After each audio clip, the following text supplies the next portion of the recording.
হয় নমস্কাৰ। আজি মেট্ৰিক পৰীক্ষাৰ প্ৰথমটো দিন। আজি প্ৰথমটো দিনতে অসমীয়া বিভাগৰ পৰীক্ষা আমাৰ ৰূপহী হায়াৰ ছেকেণ্ডেৰীৰ সন্মুখতেই ইমান আপোনালোকে চাই আছে কেনেধৰণৰ ভিৰ উপলক্ষিত হৈছে। প্ৰথম দিনা আমাৰ যিহেতু ৰূপহী হায়াৰ ছেকেণ্ডেৰীৰ বহুত দূৰ দূৰণিৰ পৰা ছাত্ৰ ছাত্ৰী আহি পেলাই আমাৰ ৰূপহী হায়াৰ ছেকেণ্ডেৰী স্কুলত পৰীক্ষা দিয়ে। মেট্ৰিক পৰীক্ষাৰ কাৰণে গাৰ্জেনসকলৰ ভিতৰত বহুতো কৌতূহল দেখা যায় আৰু ইয়াত কটকটীয়া নিৰাপত্তা কৰা হৈছে, যিহেতু এতিয়া আৰু বাউণ্ডেৰীৰ ভিতৰত কোনো গাৰ্জেনত অনুমতি দিয়া নহয়। গাৰ্জেন যিসকল আছে সিহঁতে বাউণ্ডেৰীৰ বাহিৰতো থাকিব লাগিব আৰু অনলি ফৰ আমাৰ যি ষ্টুডেণ্টবিলাক আছে সিহঁতক ভিতৰত এণ্ট্ৰি দিয়া হৈছে। আমি আগন্তুক যোৱা দিনত দেখিছোঁ যে গাৰ্জেনসকলে ক্লাছৰুমলৈকে যাই পায় আৰু ভিতৰত ফিল্ডৰ ভিতৰত গাৰ্জেনসকল যায়, কিন্তু বৰ্তমান দেখা গ'ল যে টোটেলি মানে গাৰ্জেনসকলক বাউণ্ডেৰীৰ ভিতৰত এলাউ দিয়া নাই। টোটেলি ৰাস্তাৰ এইটো ছাইডত আমাৰ গাৰ্জেনবিলাক ৰৈ আছে চাইছে, আৰু সেইটো ছাইডত আমাৰ পুলিচ বাহিনী আছে, ৰূপহী আৰক্ষী থানাৰ ভাৰপ্ৰাপ্ত বিষয়াসকল আছে। যিহেতু বহুত মানুহে ইয়াত ভিৰ কৰা পৰিলক্ষিত হয়, গতিকে আগন্তুক দিনত এনেধৰণৰ এটা শোচনীয় অৱস্থা আমি ভালেই লাগিছে আমাৰ চাই পেলাই, কাৰণ এটা বিশৃংখলৰ সৃষ্টি হয় যেতিয়া গাৰ্জেনসকল ভিতৰত যায়। গতিকে বহুত ভাল লাগিছে আজি পৰিৱেশটো। গতিকে ভিডিঅ'টি যিমান পাৰে শ্বেয়াৰ কৰিব। আজি প্ৰথম দিনা অসমীয়া বিভাগৰ পৰীক্ষা।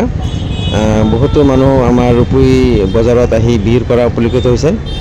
আপোনালোকে চাই আছে মোৰ ৰূপহী বজাৰৰ পৰা মই ডাইৰেক্ট আপোনালোকক দেখাই আছোঁ ভিডিঅ'টো। যিমান পাৰে শ্বেয়াৰ কৰিব আৰু দোৱা কৰিব যাতে আমাৰ ল'ৰা ছোৱালীসকলে আমাৰ মেট্ৰিক পৰীক্ষাত ভাল ৰিজাল্ট কৰে। বিশেষকৈ আমাৰ সংখ্যালঘু এলেকাত যিমানবিলাক স্কুল আছে, ৰূপহী, শিঙমাৰী, পুতিখাৰী বা জুৰিয়া, সকলো ছাত্ৰ ছাত্ৰীসকলে যাতে ভাল ৰিজাল্ট কৰিব পাৰে আৰু আমাৰ অসমক যাতে এটা নাম এটা থাকে। আমাৰ ৰূপহী হাট সমষ্টি বা যিকোনো ধৰণৰ আমাৰ ৰূপহীৰ লগত জড়িত সকলো মানুহৰ এটা ভাল পৰিচিত জেগা।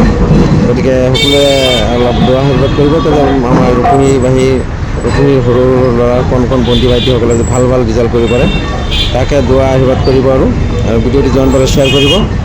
আৰু এনেকৈয়ে আমাৰ আগন্তুক দিনত আমাৰ যি সংখ্যালঘু এলেকাত যিমানবিলাক ছাত্ৰ ছাত্ৰী আছে অলপ লিখা পঢ়া আৰু এডুকেশ্যনত যাতে আগবাঢ়ি যায় তাৰে কামনা কৰিলোঁ। আৰু যিমান পাৰে ভিডিঅ'টো শ্বেয়াৰ কৰিব আৰু আমাৰ শিক্ষাৰ পিনে আগবাঢ়ি যাব লাগিব।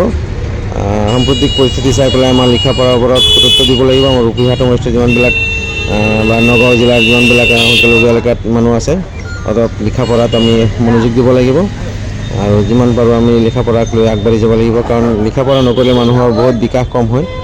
শিক্ষিত মানুহৰ ভিতৰত বহুত আপোনালোকে চাই আছে বহুত কিবাকিবি বস্তু কম থাকে, যেনে ধৰক মদ, ভাং, ড্ৰাগছ, নিশাজাতীয় দ্ৰব্য বহুতো সেৱন কম কৰে। আৰু এনেধৰণৰ আমি শিক্ষাক আগবঢ়াই লৈ যাব লাগিব। আমাৰ ভিতৰুৱা অঞ্চলত যিমানবিলাক সাধাৰণ মানুহ আছে, যিমানবিলাক মানুহে স্কুলত আগন্তুক দিনত যোৱা নাই, শ্বেয়াৰ কৰিব আৰু মোৰ চেনেল ফ'ল' কৰি দিব আপোনালোকে। ইয়াত আপোনালোকে বহুত ধৰণৰ খবৰ চাই থাকিব। ৰূপহী হাট সমষ্টিৰ পৰা যিমানবিলাক সৰু সুৰা খবৰ হয়। ধন্যবাদ।